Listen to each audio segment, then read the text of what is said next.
Well, the traffic signals here at US 231 and Cumberland Avenue have been up and running since a little bit before noon today. And unlike the 3 other intersections along the I-65 detour with lights that have been installed over the last couple of weeks, these are here to stay. And according to West Lafayette Police, it could be just what the intersection needs to improve its dangerous reputation.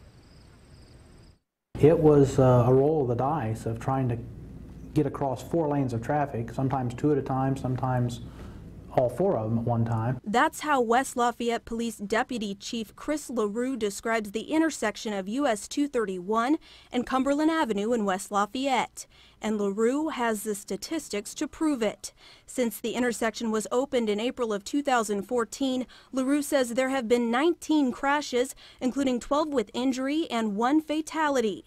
But permanent traffic signals installed Thursday could change those statistics. East and westbound on Cumberland will have a safe period to travel through that intersection, as before they didn't. The intersection's infamous history prompted News 18 to ask INDOT spokeswoman Debbie Kelder why the light wasn't installed when the intersection was opened. Traffic volumes at that intersection play a huge role in it, and there's certain criteria that INDOT has to follow or certain guidelines, and that's what is put in place. Kelder says when the intersection opened, the volume of traffic wasn't large enough to justify traffic lights, and stop signs were installed on Cumberland Avenue.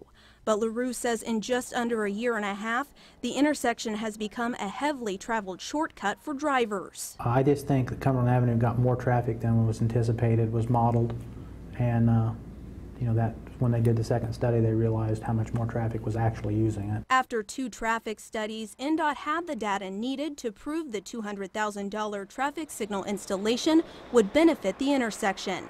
LaRue says it's worth the investment. By having the traffic light there now, we will have an opportunity, again, for Cumberland Avenue to go east and west in a protected phase, where there is no 231 north and southbound traffic traveling through the intersection. So it should make it safer. As you can see, the intersection is completely open now, and Deputy Chief LaRue says INDOT will be installing pedestrian signals at the intersection next week. Now, until then, he asks pedestrians and cyclists to take extra caution if they need to cross that intersection. Reporting live in West Lafayette, Samantha Tiki, News 18.